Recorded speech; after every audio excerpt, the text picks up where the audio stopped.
Hello, everyone! This is Mason Haggett here from the Casino Co-Official, and today we are going to be reading Justice Story 2 Goldie and the Seven Stars, Chapter 4 Rescue Mission. Narrator Perry wakes up abruptly to Ethan S. shaking him. Ethan S. Dude, remember? You wanted me to show you the entrance to the One Night on the Jolly Rogers universe. Perry. At 6 in the morning? Ethan S. Yeah, why? Perry. Ugh, fine. Narrator. Perry gets up and goes to the bathroom to quickly comb his hair, and then heads towards the middle of the living room floor to wake up Goldie. Ethan S. I know he's a giant dinosaur, but wouldn't he have liked to sleep on the other couch? Goldie, nah, the floor is cheaper than sleeping on a disgusting couch or bed. Those things are for nerds. Perry, well, I see you're awake. Goldie, yeah, can we sleep for another 5 hours? Perry, well, I mean, those sacks of cash can't retrieve themselves, right, Goldie? And you, my friend, are right about that. Narrator, Goldie quickly gets up as all his pens fall out of his vest. Perry picks them all up and gives them back to Goldie. Goldie, thanks. Being a plastic dinosaur makes it really hard to bend over and grab stuff from the floor. Perry, oh, don't worry, I understand. No, you don't. Narrator, Elliot quickly runs down the stairs, shouting. Elliot, wait, I got something for you guys. What is it? Narrator, Elliot pulls one of the seven stars out from one of the pockets in her nightgown and gives it to Perry. Perry is obviously in shock. Let me guess, did you get that from up your butt and around the corner? Narrator, Goldie is then lifted up into the air as his heart-shaped skull glows yellow. He is then chucked through the wall. Then Franz comes out of his bedroom. Franz, sister, did he chuck someone through the wall again? Elliot, yes, I chucked the dinosaur out. That's actually a good thing for once. Narrator, Franz then closes the door and goes back to bed. Perry, thank you so much, we're forever in your favor. Elliot, for throwing the dinosaur out? In that case, you're welcome. Goldie, oh come on, I'm not even that mean. Perry, no, not for that, for the star. Elliot, oh yeah, that too. Anyways, I'm going to bed. Don't die, alright? Perry, okay, I'll try not to. Narrator, the two walk out the door and go over to where Elliot used blue magic to chuck Goldie through the wall, and they reluctantly help him up. Goldie, I'm guessing she's a little sensitive. Perry, you're lucky she didn't kill you, because I've seen her kill somebody for an insult like that before. Ethan S. Yeah, I almost got the chance to see her throw Isaac through the wall if it weren't for Charlotte's intervention. Goldie, anyways, how are you not all cold? It's like negative 20 degrees outside, and you're still not wearing those and you're still wearing those paint covered clothes. Perry, oh, I'm basically 50% space heater. I'd rather not explain it right now. Goldie, oh, all right, sure. Ethan S. All right, guys, enough chit chatting. Follow me. Perry, what about Brownie? Oh, he's right here. Narrator, Brownie comes flying out of a pile of snow. Bark! Where the heck did I come from? Had no idea, buddy. Bark! How can he hear me? I'm a dog! Goldie gets off of the snow as he walks towards the lab/museum. They walk by all the snow-covered houses from the storm the previous night. Perry, so I heard you got yourself a house recently. Ethan, so yes, I did. I built it myself. After you find Isaac and Charlotte, you all should come over. Perry, oh, alright, we just might have to. Goldie, so who are Elliot and Franz? Ethan S. Oh my, you were just at their house. Goldie, I know I slept most of the time though, and the one time I talked to them, I got chucked through the wall. Ethan S. Sounds to me like you're being a bit of a jerk. Yeah, that did happen. Perry, well, alright.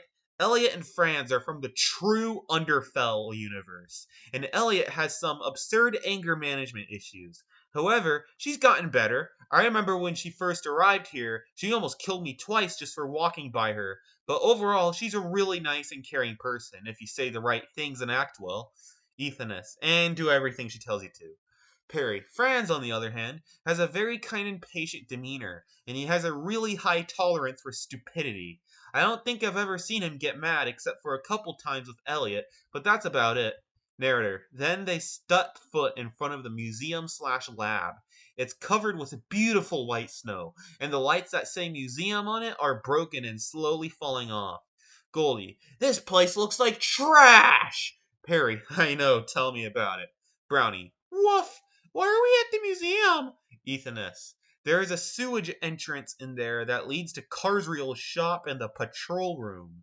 Perry. How do you know Carsreal's shop and the portal room are down there? Ethan S. Oh, trust me when I say you do not want to know.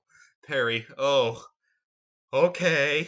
Narrator. They enter the museum and it is brimming with scientific artifacts. Perry walks by a giant arm cannon that looks like it used to belong to some giant robot, many dinosaur skeletons, and 7 empty cylinders. Ethan S. Huh, the 7 advanced human souls are missing. Goldie. What are those? Oh, you finally collected them all. What do you mean? Perry. Oh yeah, Charlotte wipes everyone's memories when they come to the Forgotten Realm. Narrator. He stands there and looks at the beautiful glass ceiling for a bit. Perry. You know what? It's better if you don't know. Anyways, how about we go see the scientists in the lab? Ethan S. Wait, hold up. You can't just... Narrator. He is then brutally interrupted by Goldie the Casino Raptor. Goldie. No way! We are seeing the scientists while my sacks of cash are in the hands of some empire? Perry, but I really want to see how the lab's doing. Goldie, no! My sacks of cash first! Okay, fine. Ethan S. Can you please tell me what happened in my old universe? Narrator, Perry decides to tell him one thing. Perry, well, I mean, you did kill a few advanced human children, and you were... Okay, I've heard enough. Narrator. While Ethan S. is stunned by what he has heard, he leads them to a sewer cap in the corner of the museum. Ethan S. Does anybody have a screwdriver? Narrator. Goldie reaches inside of one of the pockets on his vest and pulls out a screwdriver. Goldie. Now be careful with it because like everything else I own, it's very expensive. Ethan S. Of course it is. Narrator. Ethan S. unscrews the 2 screws holding the sewer cap as he then gives Brownie the screwdriver to hold in his mouth while he lifts the cap up.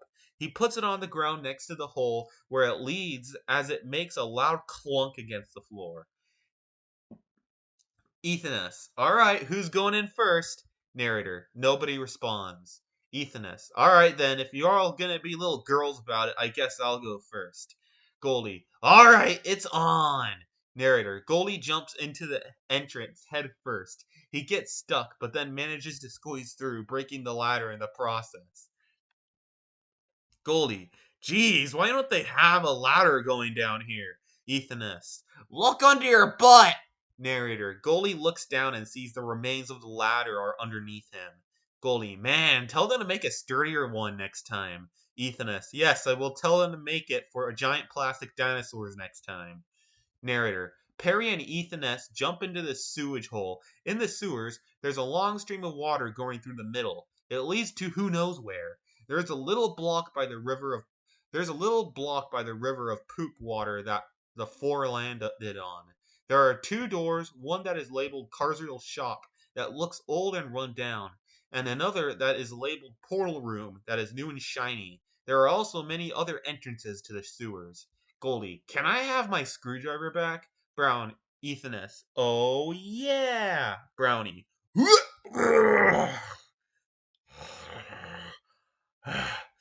Ethan S. Here you go. Goldie. Oh, you can keep it.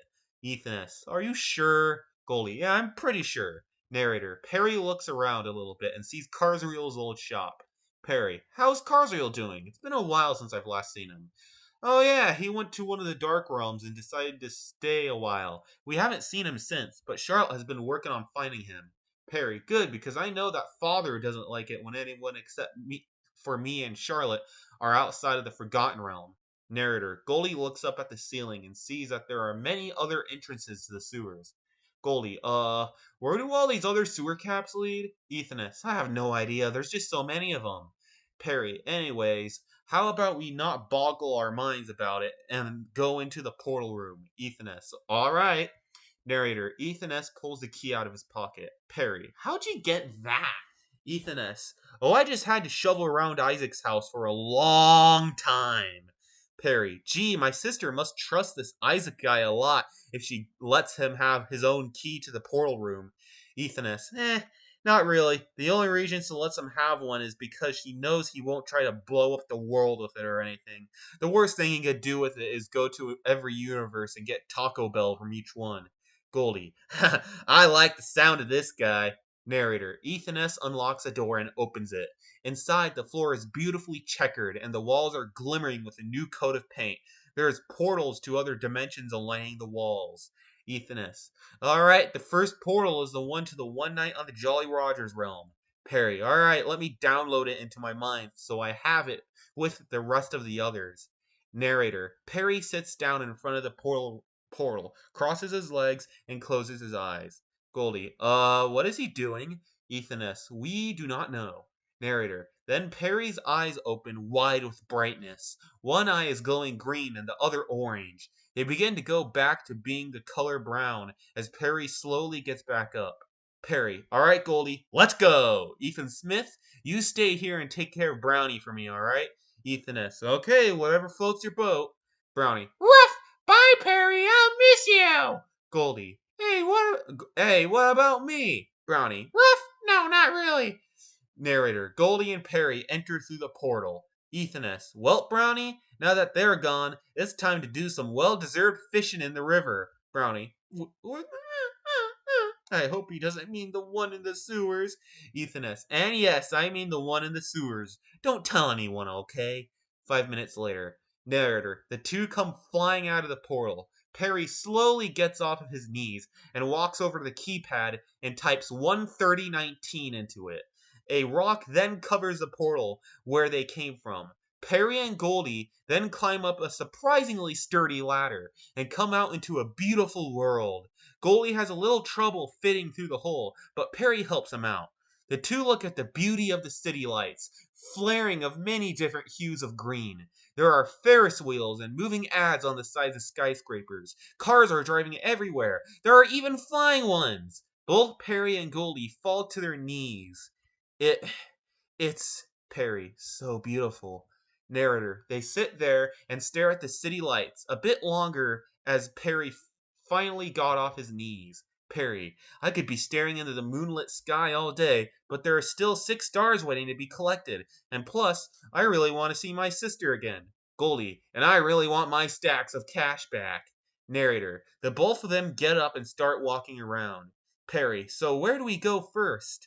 Narrator. Perry thinks about it and can't think of anything. Goldie looks at one of the ads on the skyscraper, and on one of them, there's a picture of a guy that is labeled Dr. Mustache. A memory then comes to him. Memory number 452. Goldie the Casino Raptor. Isaac. Anyways, Goldie, I had a fun time at your casino, but I'm afraid that I have to go now. Goldie. Oh, but why? Isaac. Well, Charlie says that we have to find this guy named Dr. Mustache or something stupid. Oh, what a funny last name. Anyways, gotta run. Narrator. Charlotte is arguing with Isaac about something as they exit the casino. Memory end. Goldie. That's right. I remember that Isaac told me they were going to look for this guy Dr. Mustache last time they came to my casino. Perry. Wasn't that like 10 years ago? Goldie. Well, who knows? Maybe it has something to do with your sister missing. Perry. Alright, it's a good idea. Goldie. In fact, I think it's the only idea. Perry. Yeah, you're right, because I don't have one. Narrator. The two walk down the sidewalk while people walking by give them a few weird looks. Perry realizes that there is a lack of plant life in the area, so he causes flowers to grow out of the ground using his magic as they walk by empty patches of grass. Perry. Do you think anybody is looking at us weird? Goldie. Why? Perry. Well, I don't know. Maybe you're a giant plastic dinosaur? Goldie. Well, if they have any questions, then it sucks to be them.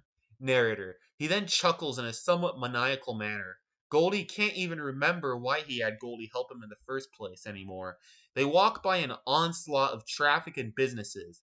Everyone has someone or somewhere to get to, but Goldie then sees something from the corner of his eye as they walk into a circular area with a fountain in the middle. What Goldie saw are 5 silver-colored robots walking around, and it seems to be that they are looking for someone. Goldie, hey Perry, I don't like the way those robots are looking at us. Perry, everyone is looking at us, weird Goldie. Narrator, then the unexpected happens. Robot 1, enemy spotted, fire at will. Narrator, an onslaught of lasers fire at them as Perry summons a portal and the two of them enter it. They are teleported behind one of the buildings behind the circular area. Robot 1, scout the area and find them no matter what. Narrator, the 5 robots begin to look for Perry. Goldie, so what do we do? Perry, well, let's just keep on looking for Dr. Mustache, and if we see a robot, we will decide what to do then. Goldie, what if we get caught? We will either escape them or dispatch them. Goldie, that makes sense. Narrator, the two sneakily walk around. It seems as if the area has been blocked off because there are no other people walking around except for Perry and Goldie. They walk down dark, mysterious back alleyways that connect like a labyrinth. Goldie and Perry admire the starlit night as they try to find their way out of the labyrinth. Goldie, say, can you make portals to teleport places? Perry, yeah, I can, but I can only teleport to places I've been before. Goldie, well, that's certainly dumb. Narrator, then they hear mechanical footsteps, so they quickly find somewhere to hide.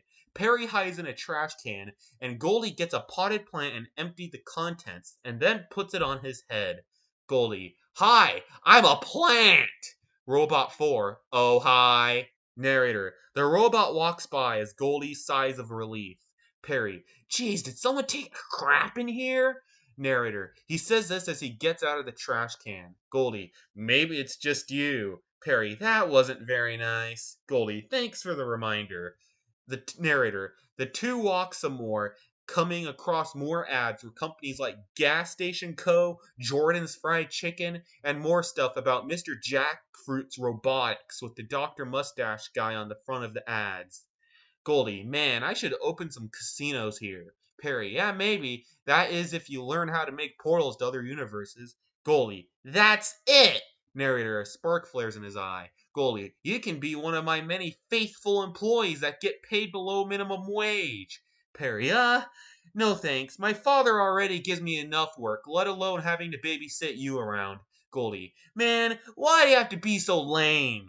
Narrator, the two continue walking on as they come across a window. Goldie decides to take a glance through the window. Inside, he sees a happy family sitting by the fireplace as a little boy sits on his father's lap. The father is reading him a book called The Tale of Samson, as the mother sits close by. This gives Goldie a feeling of nostalgia, but yet sadness at the same time. Anyhow, the two continue walking on. Robot 2, enemy spotted, fire at will. Narrator, a multitude of lasers go flying at them. The two, as a laser pierces the side of Perry's leg, but they are quickly dispatched as Perry snaps his fingers and summons his giant paintbrush and paints 5 red streaks of paint in the air that go flying at the two robots, destroying them. Perry did this instantly like a blink of an eye. Goldie, wow, that was awesome! Sorry for the injury though, by the way. Narrator, the metal is simmering where the red paint cuts straight through the metal of the robot. Perry is sitting against the wall as he paints some green paint over his wound. Goldie watches confused, but then the flesh around where the laser clipped the side of Perry's leg begins to reconnect itself. Perry, geez, that hurts the same as it did 10 years ago. Narrator, he says to himself as he chuckles and gets back up. Perry, say, do you have any injuries, Goldie? Goldie, nah, it would take a rocket to pierce through my hide. Perry, oh, okay. Narrator, the two continue walking through the back alleyways. The light then turns off all around them in the little area they are in, but then they can see where the light starts again over heads of the buildings. Perry, hey Goldie, can you climb on top of the buildings and see how close you are to me? Goldie, Just because I have long arms doesn't mean I can climb. I mean, I have a hook for a hand, for goodness sake. Narrator, Perry sighs out of frustration. Goldie, but maybe I could try. Narrator, Goldie digs his claws and silver hook into the wall as he tries to climb up, but then he has a better idea. He breaks the glass on the window and goes inside. Nobody was in there, thankfully, but someone left the light on in the kitchen. So Goldie politely turns it off along with breaking the light switch on accident. He then goes through the big office building and reaches the roof. He sees that they are about to enter an empty amusement park with the lights off, but just beyond the gates is a beautiful city with green fluorescent lights and cars flying and driving around the city. He gets entranced by the beauty again. Meanwhile, Robot 1, have any of you seen the outer dimensional people around? Robot 4, I saw a talking plant. Robot 3, my circuit boards cannot compute a talking plant. Robot 1, say, do you remember what it looked like? Also, what happened to 5 and 2? Robot 4, I do not recall what happened to 5 and 2, but I do remember that the plant had a golden stripe and a small tail, and there was a shotgun at the end of its tail. Narrator, the two other robots look at each other with disbelief. Robot 1, you idiot, that was one of them. Take us there as quickly as possible. Narrator, they run to where Robot 4 saw Perry and Goldie and they see an empty flower pot and a somewhat how a clean garbage can. Robot 3, it seems as if he knocked the garbage can over and then cleaned it up somehow. Robot 1, I bet they are almost to the closed down carnival. Back to the main cast.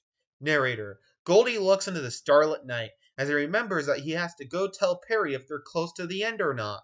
Goldie, gee, how long have I been up here? Narrator, Goldie quickly jumps off the building and lands on his feet, unscathed. Perry is propped up against the wall. Goldie can hear a familiar tune that Perry is humming. Goldie, say, what song is that? Perry, oh, there you are. What took you so long? Narrator, Goldie comes up with a quick lie. Goldie, oh, just fell down a few sheets of stairs. Perry, makes perfect sense. Narrator, Perry begins to talk as they begin to walk. Perry, the song that you heard me humming was one my father used to sing to me when I was very little. It went like this. You are my sunshine, my only sunshine. You make me happy when skies are gray. You'll never know, dear, how much I love you. So please don't take my sunshine away. Please don't take my sunshine away. Goldie, that's right. I remember hearing that song on the radio once. I remember my dad got all emotional hearing it for some reason. My dad died not too long ago. It was a very heart-wrenching experience. Perry, oh, sorry for your loss. Goldie, I remember when I would get home, I would intentionally announce to the whole house that I was home just to piss him off. Perry, why would he get angry about that? Goldie, honestly, I don't know. I just did it so many times that he just began to get annoyed. Perry, yeah, I can see that. So how close are we? Goldie, we are literally almost there. Just another turn, and now we just need to go straight. Narrator, then they come across an old run-down amusement park with old Ferris wheels, hot dog stands, and roller coasters. It has a smell of mold and rot. There's a straight path to the exit gate, and Perry and Goldie run as fast as they can. But then they are suddenly stopped by three robots. Robot 1, where do you think you're going? Perry, look, dude, I could easily dispatch you guys in like a blink of an eye, so please just move. Robot 2, oh really? Then try it. Narrator, Perry splashes the three robot with blue paint, which then turns into water, causing them to short circuit. Goldie, that was very anticlimactic. Narrator, then the gates to the amusement park swing open as a person that I'm sure you know comes walking in. Isaac, man, I was supposed to take care of the robots. You guys ruined my thunder, yo. Perry, let me guess, you're Charlie's assistant. Isaac, wait a minute. You're the guy we've been looking for. I can't believe it. Perry, well, you better because I'm here now. Goldie, anyone going to acknowledge me? Isaac, wait, hold on. No way! You're that dinosaur from the casino. How you doing, man? Long time no see. Narrator, the two ignore Perry as they fist bump each other.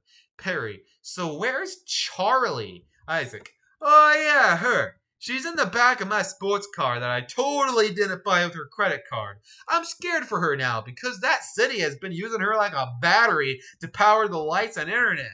Goldie, hold up. How? Isaac, she was hooked up in this sciencey thing with chains and it looked evil, so I dismantled it with my raptor blasters. Perry, is that a name of a band? Nah, it's the name of one of my attacks. That would be a pretty sick name for a band, though. Anyways, guys, we kind of need to go because the cops are after me for taking the city's power supply. And as you can tell, lights are going off around the city left and right. Goldie, alright then, let's go already. Narrator, the three go over to Isaac's new car, where they can see Charlotte passed out in the back of the car. Perry, is that my sister? Isaac, yep, it sure is. Now go sit next to her and keep her safe, alright? Narrator, Isaac opens the trunk of the car as he says, Isaac, this is where you'll sit, Goldie. Narrator, he expects Goldie to be mad, but he gets an opposite reaction. Goldie, ah, sweet! I love sitting in the trunk. Narrator, Goldie takes a seat in the trunk. Goldie, it's going to have to be open though if you need me to fit in it here. Isaac, yeah, whatever. Just don't scratch or else you'll be quite frankly unalived. Narrator, Isaac has a nice black little sports car with flames on the sides of it. And Isaac is wearing his signature red hoodie, t-shirt, and basketball shorts. But now, he also has a new pair of shades and 3 golden chains around his neck that he totally didn't buy with Charlotte's credit card. Perry sits in the back seat next to his sister who has passed out. He can't believe his eyes. Last time he saw her, she was only 6 years old. And now she looks so grown up. And not only that, but she is very beautiful. But of course, Perry wouldn't tell her that to her face. He'd probably say something sarcastic to mess with her a little bit. Isaac, everyone buckle up. Perry, there are no seat belts. Isaac, oh yeah, that's right, I took them out. Narrator, they zoom really fast down the road. Goldie, wow, why are we going so fast? Isaac, no reason. I just enjoy flexing my car. Narrator, Goldie watches as flames come out of the back of the car. Perry, so did you and my sister find any stars? Isaac, oh, you mean these pieces of crap, right? Narrator, Isaac pulls one of the 7 stars out of his pocket and then gives it to Perry. Perry then goes on to explain the importance of them. Isaac, so let me guess, we have to collect them all. Perry, yup, well that's just great. Narrator, Charlotte's eyes begin to open as she sees Perry. Charlotte, wait. Perry! Narrator, Charlotte jumps into his arms and begins crying into his shoulder. Perry, I can't believe you're alive. I thought Father lied for a second because we couldn't find you anywhere here. Perry, I missed you so much, sister. You are so grown up now, I can't believe it. Charlotte, brother, I'm so sorry that I accidentally killed you. Perry, oh no, that's not your fault. I blamed that on Father. I knew that you were too young to use that attack, but Father just wanted to get it over with. Charlotte, well still, I wanted to apologize. Narrator, then they are interrupted by Isaac. Isaac, sorry to interrupt your powwow or whatever, but I believe we got some company. Robot Cop 1, give us the star. Robot Cop 2, and please do not go over the speed limit. Isaac, nah, I don't think I will. Narrator, Isaac slams on the gas as he goes ridiculously fast, flying over all the cars on the freeway. Perry is wondering if his sister is okay. Charlotte is wondering how Isaac got the sports car, and Goldie is just wondering why he didn't buy the flying sports car because flying cars obviously exist in this universe. Isaac, hey Goldie, can you use that shotgun thing on the back of your tail to blow them into smithereens? Goldie, yes sir. Narrator. Goldie blows their heads off as the robots go flying down the freeway, crashing into some cars. Isaac. Nice one, Goldie. Perry. Where are we even going? Isaac. To collect more stars. I was listening to the Mad Doc's conversation with someone, and apparently there's a star across the ocean on the tip of the mountain just along the coast. Perry. Boy, am I glad you heard that. Charlotte. Oh, it's that time finally? Perry. Yup. The void is coming and we need to stop it as soon as possible. Charlotte. Good, because I've been pretty bored recently and Father hasn't given me a lot of missions recently. Robot Cop 3. Please just go the speed limit. Narrator. About 10 more robot cops are chasing Isaac's sports car, flying towards them. Isaac. Hold on, guys. I think I know a shortcut. Narrator. Isaac goes flying off of the freeway into the main city, cutting off about 50 cars and almost getting rammed by about 20 more. Charlotte. Isaac, what the heck are you doing? Isaac. I'm being smart, Charlie. Now just sit back and enjoy the ride. Narrator. The robots still manage to keep on their tail, and Isaac is now going towards the ongoing traffic. Goldie. Ha ha ha! Sucks to be you guys. Guy in a car. Angry noises and cursing. Robot Cop 9. Please just stop. Narrator. Charlotte summons a master blaster and blows the 10 robots into smithereens. She then pulls an easy button out of her pocket. Easy button. Well, that was easy. Narrator. Everyone then knows who's in the car because everyone has heard of Charlotte and they know that a containment breach happened. Isaac. Hopefully that's all of them. Goldie. I don't know about that because I see Dr. Mustache in his little air buggy with about 50 more robots. Charlie. Don't worry, I got this one. Narrator. The doctor comes closer with his flying army of robots as all the cars pull over on the side of the road. Dr. Mustache. You are doing such a great job being a battery for the city. Now look at you. Power has gone off in half the city. Robots, dispose of these useless life forms. Narrator. Then Charlotte laughs maniacally as she says, Charlotte. Well, get ready for the other half to go out, because I'm about to press these robots' buttons.